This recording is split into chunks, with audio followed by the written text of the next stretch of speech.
Hi and welcome to Linus Napoleonic Shipyard. Today is finally the day. It's been a long couple of months here, but today I'm presenting the complete Beat the Quarters 2025 version, the rule set and the companion app. And together with this, in the links below, there is links where you can on GitHub download both the rule set as a PDF and also access the companion app. I'm sure there's going to be a couple of, and I know for a fact there will be some updates and fixes needing to be done on the app. We had a final test play today, me and Marcus. A whole bunch of new things turned up that we wanted maybe some house rule for, but also mostly that the app did not work as intended.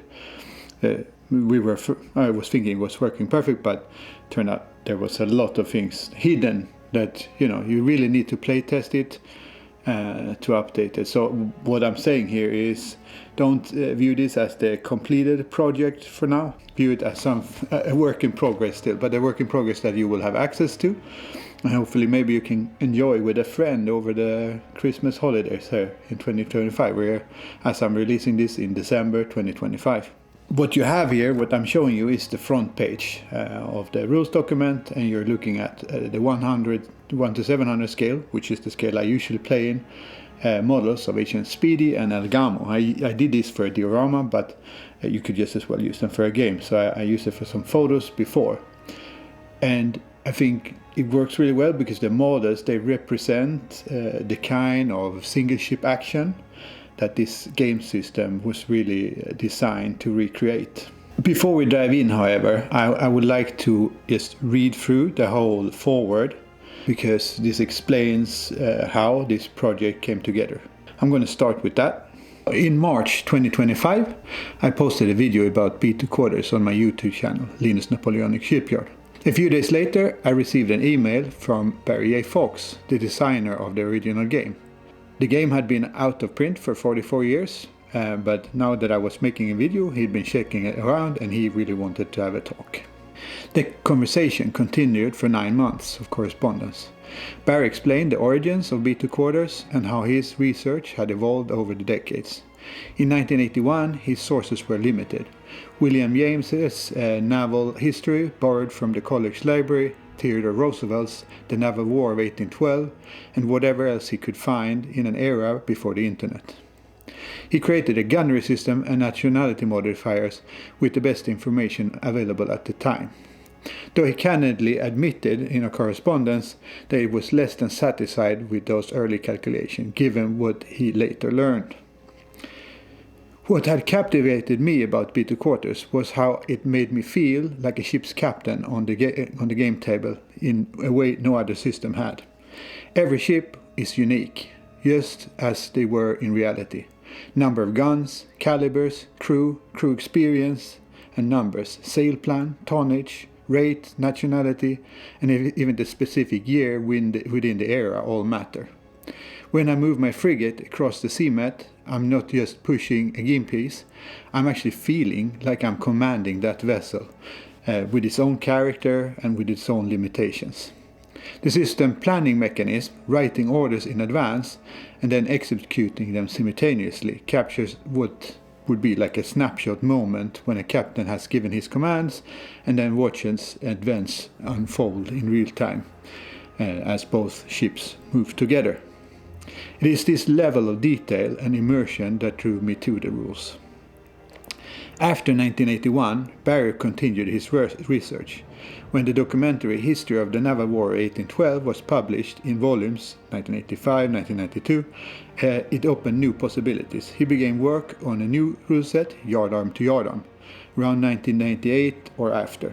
For that project, he developed the rigorous methodology described to me, analyzing documented single broadside actions, calculating casualty rate, determining gunnery effectiveness by nationality and era through statistical analysis and actual battles. That work, identifying precise battles, constructing probability tables and establishing the 1.0 rating system, represented decades of additional research beyond the original Beat the Quarters.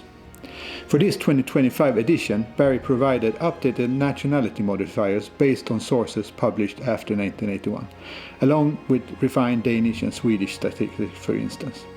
While he had continued to perfect his craft over the 44 years, he wanted the 1981 rules preserved largely as they were, a snapshot of what naval wargame looked like in that era. When I proposed creating a free edition, Barry explained the copyright situation. He holds the copyright to the rules text. Command Perspectives, who were the ones releasing it in 1981, copyrighted their layout and production. He gave me full authorization to retype the text, create new artwork and diagrams, and add house rules that I had developed for playtesting. His only request was that his name appear on the cover as a designer, something that Command Perspectives had failed to do in 1981, relegating his credit to the final pages. My part in the project evolved significantly. I redesigned the playing aids, the gauges, built a companion app that handles ship statistics, gunnery calculation, damage tracking, and fire progression, among other things. And I had started working on gaming tools before contacting Barry, but his explanations of the formulas, the hull value numbers, the gunnery destruction numbers, sail value numbers, and so on, made the app hopefully properly functional. As I said, it's a work in progress, but it is working, and I hope it can help some of you that are not as math savvy as some others like me. The house rules I developed through playtesting are simple additions. Another way to play that adds depth in some areas, though they may not suit everyone's taste. The fire system in particular adds dramatic tension, but these are just optional variations, just that there were already optional rules in the original system. These are just additional optional rules. They are not really improvements on Barry's original designs, they're just other ways to play. The companion app preserves all of Barry's detailed mechanics. The depth is unchanged, just hidden from view. It handles the arithmetic automatically for players like me who want to focus on the table rather on the calculations. This was crucial to me. I wanted to maintain the feeling of commanding a unique vessel with all the specific characteristics. The app let you experience full depth, even every gun caliber, every crew quality modifier, every aspect of your ship's individual nature. Without the mathematics, both approaches works, with dice and tables or with the app. They deliver the same depth of Barry's original work. It's simply a choice of whether you want to see the numbers and roll the dice and check the tables, or just let them work in the background using the app. For the cover, I tried several approaches before settling on a photograph of my 1-700 scale models HMS Speedy and Elgamo at close quarters. Barry had specifically asked for that wargame feel for the use of models, and this captures what earlier watercolor attempts did not. I have an addendum there. It's the fact that I'm pretty proud that photo, and it's a suggestion from my wife, is actually just the screen of the TV as a background, and there is very little editing done at all on that photo. So it's just the bundles with the TV screen in the background, some editing, some making the lines a little sharper, but basically just a photo from a game, could be. So throughout our correspondence, Barry shared more than just game mechanics. He told me about his time in the US Army in the late 1960s, stationed 16 miles from Liverpool, much to his delight as he was a Beatles fan. He recommended the Parkinson Richard Delancey novels and Riff Winfield's Ship Data compilations. I in turn recommended John Pierce series by David Donachie, which he enjoyed. When I was building my HMS Speedy diorama, he pointed out that William James's account of Elgamo's armament was likely inflated, and provided the correct data from more recent sources. This attention to historical accuracy, even when it deflated a legendary story, I feel characterizes Barry's entire approach. Barry reviewed my transcription and approved the project. He trusted me to complete the work. Using an analogy he used himself, using a soccer analogy he did. He passed me the ball, and now I should run with it to the goal. What this edition includes is the original rules from 1981, Paris, and core game with more minor corrections and removal of any additions that the publishers might have made, like images and so on. Then there is the updates by Barry, the 2025 updates, like the revised nationality modifiers and so on, which are based on sources published after 1981. There is the optional house rules that we've added in while playing the game. And then there's the modern presentation. There is a new artwork. The 1 to 1200 scale ships are at this point, when we're speaking, beginning of December 2025, not done. I'm not done with that part, but I feel like I need to release this now. Hopefully most of you have your own models, but there are going to be an update to the rule document. I probably put them at the very end with some 12 different ship types in 1 to 1200 scale, just top-down cutouts that you can use if you don't have the models yourself. There is the photographs, mostly from our games, and of course that's the companion app. And then I have to point out, like, all design credit belongs to Barry J. Fox. The research, the two-step gunnery system, the nationality modifiers that are grounded in historical analysis, the surrender point system. This is his work from 1981, refined over decades. My contribution has been the modern packaging, the video design, the digital tools, the presentation, and making these rules accessible again, which is fantastic, as it had run out mostly. If you look around trying to find the old rules, and that's why we're doing it, is you can mostly not get a hold of them anymore. So no one can play a system that you can't get a hold of, right? So that's where we're redoing it. So Peter Quarters has been out of print since 1981. Now it's available for free with Barry's full support and collaboration. If you've been searching for an HU sale rules grounded in historical research rather than Hollywood naval combat, you found them. Thank you, Barry, for trusting me with this project, for your patient explanations, and for creating a game that deserves to be played far into the future. Linus Björnsberg, Forestad, Sweden, December 2025. Peter Quarters was designed by Barry J. Fox and published in 1981. This 2025 edition is released as a free resource with the designer's permission. Game mechanics and historical research are by Barry J. Fox. Visual presentation, companion house rules compilation is by Linus Björnsberg. So that's it for the foreword. So what we're going to do first after that is we're going to take a look at the companion app. And then I'm going to show you the rules section that deals with how you can use the companion app. And then we're going to go through the whole rule set from the beginning. This might be a little bit of a longish video, but I hope this can be like a go-to before you ask me questions. And if you have any questions on the system, I would appreciate you ask me them, and respect Barry's privacy. So let's take a look at how the companion app works. Here I have the companion app open, and it runs in your web browser. You don't need to install anything. Your game is local. You can actually download it like your local game. I'll show you how to do that and then pick it up later on.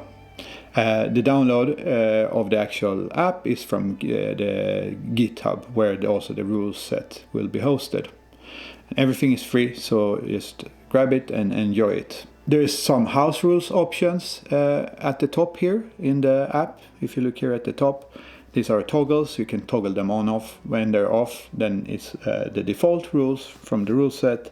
And when you toggle them on, then you're turning on some of those house rules that are also in the rule set. So keep an eye on them and decide what you want to do. The main features of this app is that you can create your ships, and that will automatically calculate all those stats that you will need, like the broadside weights and so on. I'm going to go through that later. There are movement tables that are reacting to the wind, and which the wind direction you put in when you've measured it on the table. There is the gunnery resolution tab, and there is damage tracking tab, and this includes fires, and there's my additional house rules for those fires and how they work. It calculates sail and mast damage, and it also does the boarding actions, and there's also an option for some detailed crew management. Of course, you also have the log, and the log is where you'll find out what happens. So if you want to like maybe make a battle report or anything, you can save the progress at the last turn, and then you can look through the log and see what actually happened during the battle. I hope that's going to help you, Jens, quite a bit. So let's create the ship. I've gone ahead here in advance, since we were earlier doing the cover with HMS Speedy and El Gamo. I've created El Gamo, and now we're going to create HMS Speedy. So I'm on the ship tab, and first we need to select the name, so I'm going to type that in. So HMS Speedy, and the type that Speedy was, she was a brig. So that's automatically in the system will recognize that a brig has 2 masts. So that's built into the app. The tonnage was 203 tons, typical number of sails for a brig, and this you can select up and down, and or if you have historical examples and so on. But typical number of sails for a brig is 7. Crew number for HMS Speedy was 90 men and boys. And the nationality is the British, and you see they have this 1.0 gunnery modifier for a very long time. Default in the rule system, but you can do this from a scenario to the scenario basis, since you've seen, if you look down at the bottom here, El Gamo, I chose to give that an experienced crew. Normally, if you're just playing, experienced crews are just the US and the British Navy. The rest are going to be inexperienced crews. That plays a little role into, for instance, when you're fighting fires, or if you're allowed an initial broadside, which increases your ability to cause more damage with your first broadside at a little bit of a distance. Now it's time to add ornament, and Speedy, she carried 14 4-pounder guns. She also had some half-pound swivels, and when I did the app, and I haven't updated it, I was going to do it yesterday, but I forgot to update it. But she also had half-pound swivels, and I would like to have them in the game. Maybe, I think they are in the original rules as well, the half-pound swivels, so they need to be put back in. Maybe I'll have a house rule where they'll have a very short distance. They probably already have, but I'm going to have to go back. So, but for now, we're just going to add those 4-pounder guns, bearing in mind that she actually had half-pound swivels as well. That's it. Now here at the bottom you can see that that app automatically calculates the hull value number, which is the mass, and Speedy's mass was, as you can see, was 203 tons, so she will have HVN of 406. Then it also calculates the sail value number, the SVN, and then the gunnery destruction number, GDN, and then the point value number, the PVN. These are calculated, and I'll show you later, like the HVN is the mass, the burden mass times 2, the SVN, what was it again, is the number of sails times 1.3, and then you divide the HVN by that number, so then you'll reach the 45. So each time you reach 45 points of damage to your sails, you're going to lose a sail. The GDN is the number of guns, total number of guns on the whole ship. You divide the HVN by the total number of guns on the whole ship, and then you reach the number of 29 in the case of HMS Speedy. So the math has been done by the app, and the formulas, they come from the rules, right? So we're keeping with the rules, but we don't have to calculate very much. We just fill in the stats. So you can just fill in any historical ship here, add gun batteries, add bow chaser, stern cannon if it has them, and so on, calibers, numbers, and so on, and the app will track it all. So I've created my ships, so we go to the movement tab. I select my ship and the current wind condition, and then we're going to have to look here at the top first, because at the top you can see I can set which direction the wind is going and the wind strength, also from the rules, and that's going to affect play. For instance, in the gunnery tab, if I have a larger ship, a 4th rate or bigger with 2 decks, then in a gale or a fresh breeze, the lower gun ports will not open. When we run our last scenario, we actually added because I read up later that actually when Ratz de l'Homme fought the Indefatigable in Amazon, she managed to open, because the wind wasn't constantly the same, so at some points she managed to open some of the lower gun ports and fire with those lower guns. So we had an extra system in. I'll probably make a battle report of that later, but the norm in the rules here in the app is if there is, and that's also from the rule set, the normal rules, the lower gun ports are closed on the bigger ships when there's a lot of wind. So you select your point of sail, the wind strength, or if you're at full sails, any turn penalties from previous turns, also previous turns movement, and so on. Also, once you start receiving damage to the masts and rigging, it's going to show up in here. So it's also going to affect your movement. So, but everything is calculated. It keeps track of all that stuff when you move. You can choose, and that's the option from the rules, either the flat 15 millimeter penalty in your movement, or a 5% speed reduction for the turns each turn. Different ship types will have different amount of turns. You can see that in the rules. So usually smaller ships will have more turn points, maximum 10, and then some really large ship like a first rate would have 3 turning points. And those are the points, like on a compass. I think they're 11.25 degrees or something each turn there on the compass. So that's the movement tab in large. I could probably go in more detail, but we're just gonna go on to the gunner tab. So in the gunner tab you can select which ship is firing on which ship, where you're targeting, and that comes down to which side are you facing the enemy with. So maybe you are fighting with your starboard side to his port side, right? So then you select starboard for yourself and then port for him. And then there's the shot type that you have selected. If you're using house rules, then we said that it will take 1 turn to change the shot type, so you're not allowed to fire the turn that you're changing the shot, but that's up to you guys. The shot type, you punch in the range, and different gun types, calibers, will have different range bands. These are all in the app here, so it's behind the scene. All you need to punch in is the distance between your two ships when you're measuring it, and then it handles all the different distances for the rolls and so on. It calculates hits and damage. So first, those 2 steps that are in the first, you need to calculate the number of hits, and then it calculates the number of damage. And once that roll has been made, then you will apply that damage to the opponent's ship. If you are firing an initial broadside with an experienced crew, you get a 50 bonus to the roll for your initial broadside. So won't really affect a point blank range broadside, but anything outside of that, it will really play a role. Also here you see I have some option, like a house rule option here as well. So we're moving over to the damage tab, since I can't be talking forever and you can look this up yourself. So when it takes damage, you can track it here. You can see how many sails it has lost. Any critical damage will show up here. If the ship is on fire, will show up. The reduced hull points will show up. Crew loss will show up, and so on. It does track gun losses. Doesn't show.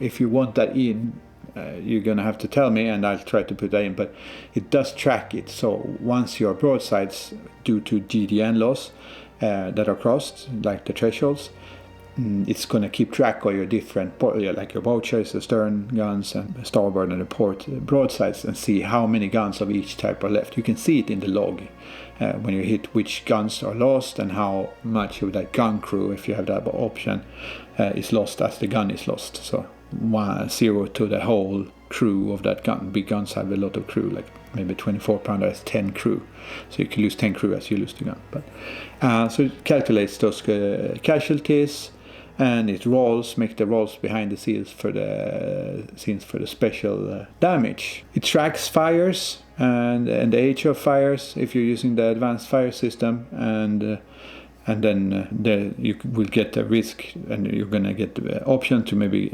organize a fire team to be more effective at putting the fires out. And you can also choose if there is a risk of a magazine explosion, you can choose to flood the magazines, which is very fateful decisions, because once you've flooded your magazines, you're not going to be able to fire for the rest of the battle. But maybe it's about getting away, right? That could be better flee than fence badly, they talk about, right? There's that option. And you see also you could, because there might be situations where you just want to manually remove sail. That is not going to include the 35% chance of a mast being lost at the same time. It's just going to remove that sail. But you can remove sails manually, and you can also start fires manually on the ships here, as you can see in this tab. So everything is cumulative, so it keeps track. So if you didn't really reach your SVN, the app tracks how close are you to reaching that threshold. So it saves the stats from the previous turns, and then once the threshold is crossed, it rolls for that damage. When a mast section is lost, if it's a lower mast section, then as in the rules, the higher mast sections will cascade. So if you lose your lower main mast, then the whole main mast goes over the board. So you're going to lose that whole mast. Losing masts, that's going to affect your surrender points. That is also tracked here in the damage section. And of course there's the log that logs everything, so you can keep track with what's happening. You have the boarding tab as well. When you want to board, you're going to go to the ship tab, and then you're going to try to grapple there. There's a chance, percent chance of the grapple working. If you are just heading in the same direction, the grapple should be automatic, but I haven't been able to put that in yet, like a toggle, so I just figure if you're supposed to be able to grapple, just press the grapple button more times and it will eventually grapple, so you will succeed in grappling your opponent. You need to be grappled for one turn before you can start the boarding. The boarding just has buttons. I guess I'll just grapple these two ships here, it's the last thing. And there we go, so now they're grappled. And then we'll just pass the time, we'll pass the turn, because they need to be grappled for one turn before they can start the boarding. And you can see there's the different areas. So you fight over the bulwarks, and then you fight over the decks, and when you captured everything, you have the ship. And basically just click the buttons, and then I can click a button here. So the bulwark, clicking, and then we go to the log. And then you can see here in the log that that's the actual result, and that's using the tables from the game rules. So the fight is fought out and takes into account the quality of your crew and a nation and so on. Companion app section in the rules, the Y.0, and so that's how I've been chose to name the chapters. They're going to be a letter on the alphabet and then with a numeric after it. So what it covers is how do you access the app, how you create and manage ship, movement calculations, gunnery procedures, damage application, house rule toggles, saving and loading games. As I said, you can save your game, so basically if you photograph the positions on the table, if you don't have time to play anymore, you can save the state exactly as the game was at that point, and then you just load that up the next time you play. So you can actually split a game session into many different times using this. Of course, you could use that with pen and paper as well. The app follows, hopefully, the rules more or less exactly, except for when you select the house rules. If something is wrong, tell me. It does everything based on the formulas and procedures in the core rules.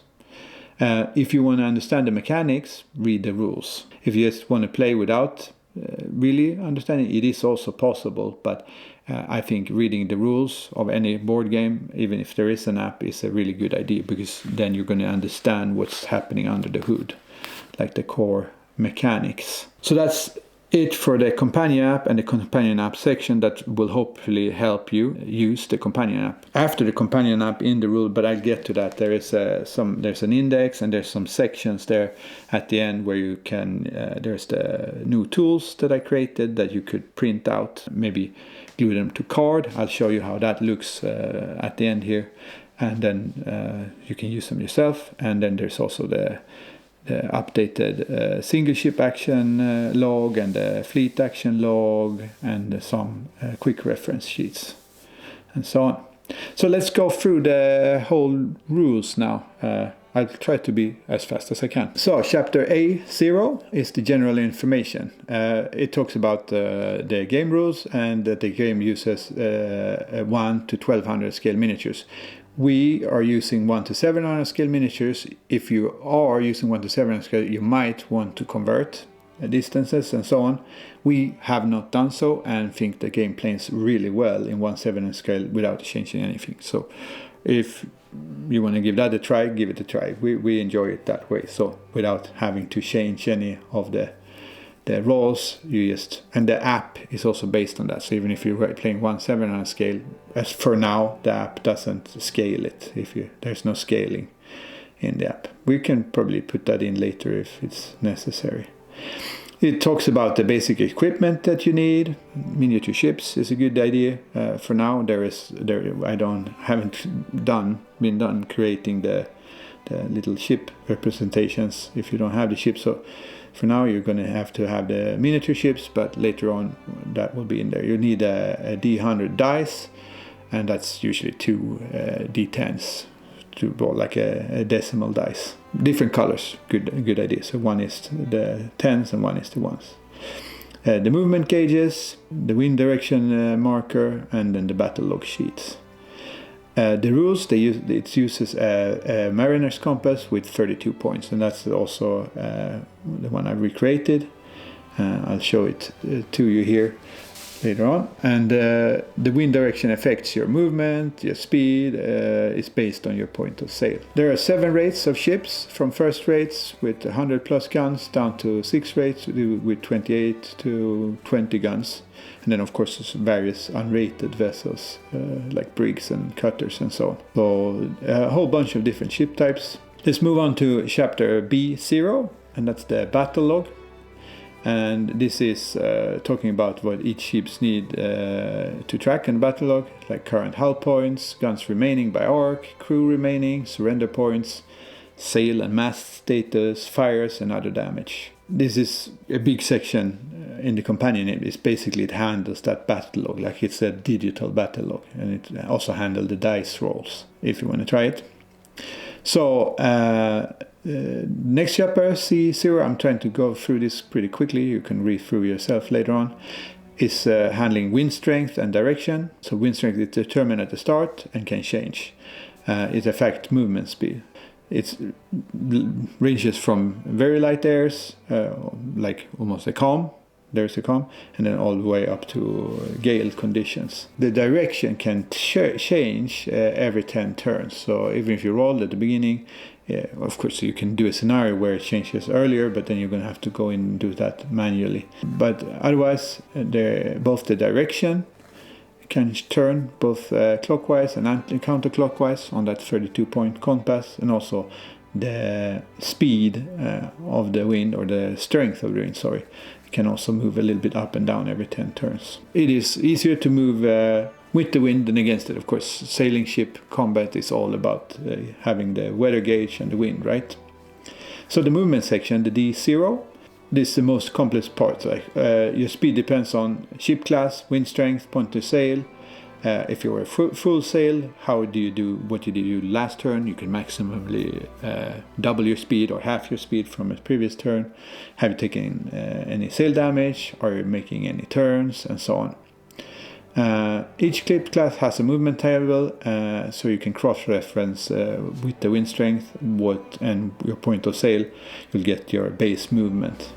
A full sail would give you more speed, but also will increase damage if you're hit in the rigging. So be careful with that. It also takes a certain time to raise and lower sails if you don't already have it, and it takes even longer if you have an inexperienced crew. Turning costs movement. You can turn many points in a turn. You're actually allowed to make 2 turns in a turn as well. So you can move, turn if you want. But it will cost you movement. Normally it's 15 millimeters per turn. But you can also have the toggle or calculate it to 5%. So what you prefer. And it must be between half or double of your previous turn's movement. So then you can prevent a little bit of an unrealistic acceleration and deceleration. The ships, they have inertia and they're traveling on water, right? So first turn of the game, you can move from 0 up to your maximum. So you're coming into the board and you decide yourself what speed you came in with. Then, of course, that speed that you travel in the turn is going to affect your coming turn. So always think about that. So chapter E0 is handling sails and masts. So when your ship takes sail damage, you check your SVN number, the threshold, and for every time that is hit, you lose a sail. When you lose a sail, you'll have to roll for mass damage, or in the app it happens automatically, and there's a 35% chance for the mass section, and that's also damage. And it's really bad if it's a low mass section, because then you'll get that cascade, where the whole mast with all sails will go overboard. Losing sails will make you lose your speed proportionally. So, if you're starting to take a lot of sail damage, no good. So F0 is gunnery, and it's a two-step process. First, you determine how many hits are scored, and then you compare, you check how much damage those hits does. And stuff that plays into that is like a roll, a dice roll, a decimal dice roll, like a D100. The nationality, gunnery modifier, if it's an initial broadside, if it's a partial, if you're using that rule, the partial broadside rule. The range modifier for the different batteries and their calibers, of course, plays a role. And then after that, you'll calculate the damage, and then you'll calculate the range modifier, the quality factor, and so it's a calculation. You see it here in the rules. And once you have done all that, you'll find out how much damage you do on your opponent. And of course, you can aim low or high. If you're aiming low and you're in long range, if you're using the optional rule there, part of your broadside is going to end up high anyway. Exactly. You can also select with some shot types or distances. You can select to attack the crew. It's in the original rule. It's when you're attacking the crew, it's on 1-to-1 scale. We found when we were playing that we felt that for us was a little bit too much damage to the crew. We had it at a third damage when firing like grape or a canister shot at the crew, or even round shot at the crew. But now we've have it down to a sixth actually. Use it as you like. It's in the app both ways, like 1-to-1 or 1/6. See which you feel is working best for you.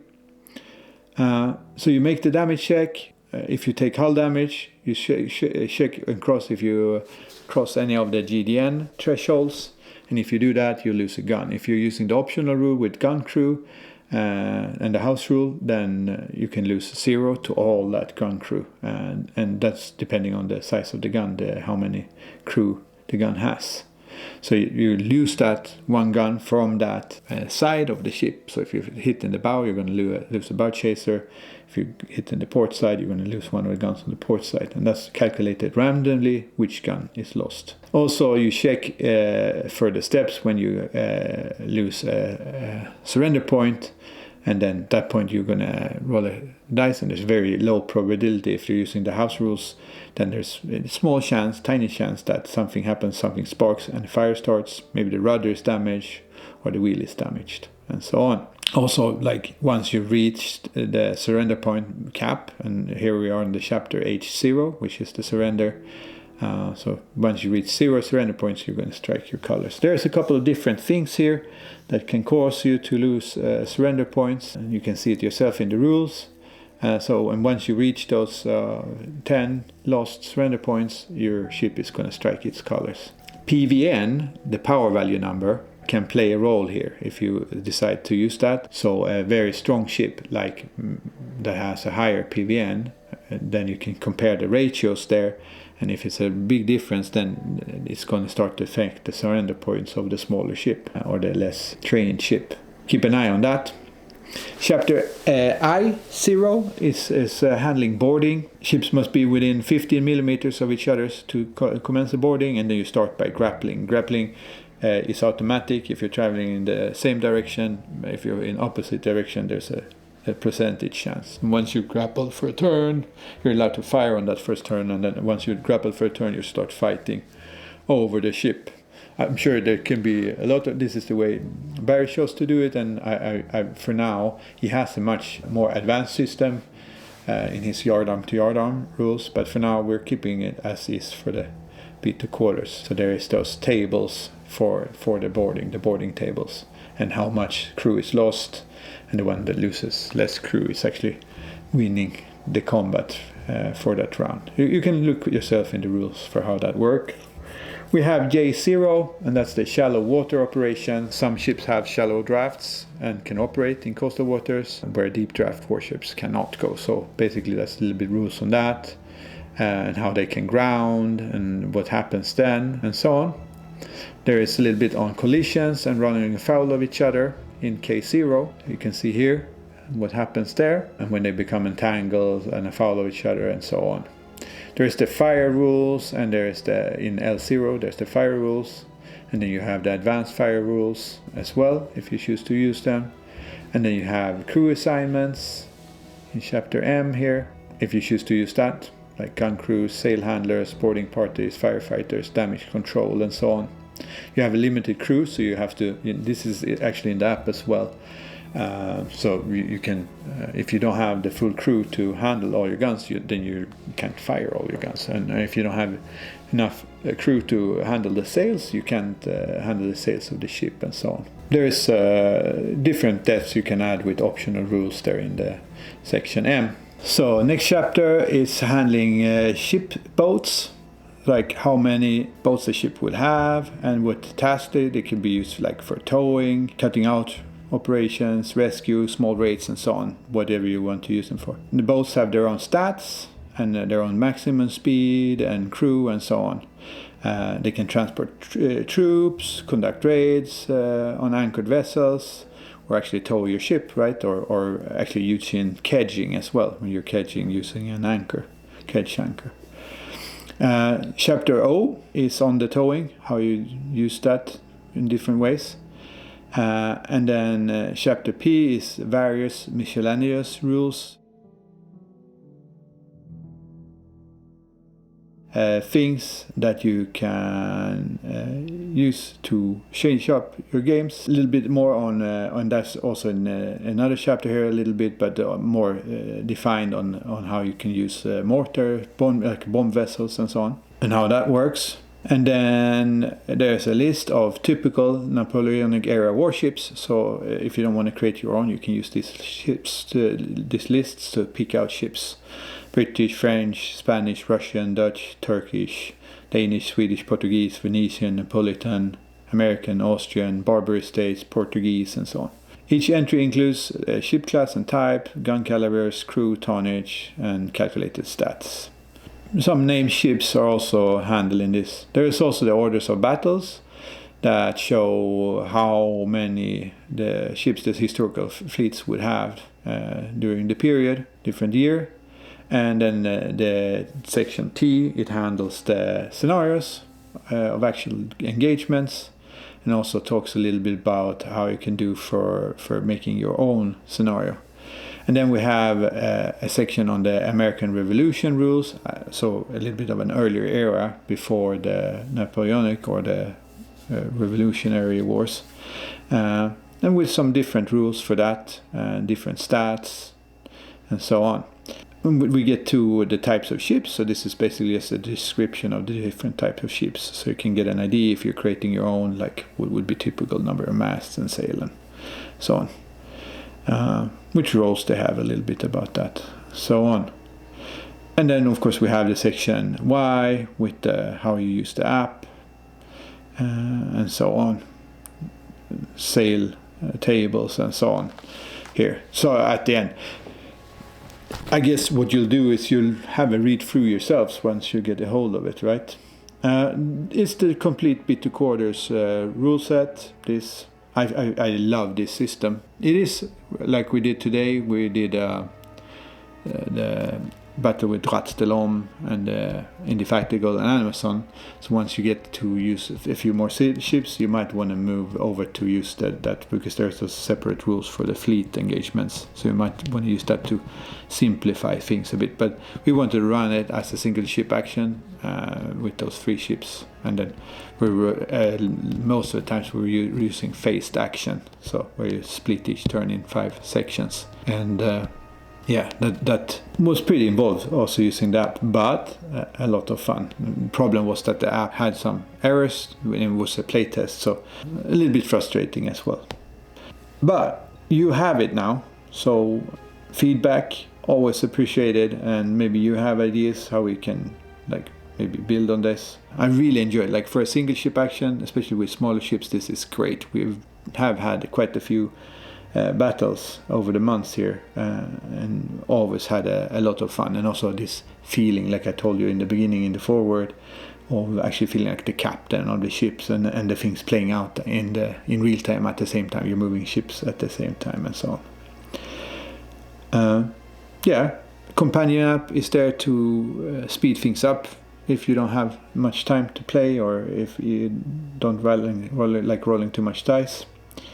So if you have any comments or questions about the rules or the app, you can reach me through this channel, basically, or on Facebook. I might miss the comments there, but on here I'll try to answer your questions about this app. It's a work in progress. I'm presenting this as it is in the state of December 2025. Like that 1 to 1200 scale cutout top-down ships are still a work in progress. So for now you're going to have to use miniatures. I will update that, so eventually I'll post about it, but it will be there on GitHub. I'll have everything there. I find it's the easiest way. You can also see the open license there and everything like that. I am happy for people to be able to play this game and enjoy it as much as I did. I'm very grateful for the opportunity that Barry gave me. It's a fantastic system, I feel. So if you're interested in Napoleonic naval history, frigate actions or single ship actions, and historical wargaming, I mean B2 Quarters, I think offers a system built on actual battle data for the nationality, gunnery modifiers and so on. So you'll get that real feeling of ship-to-ship combat.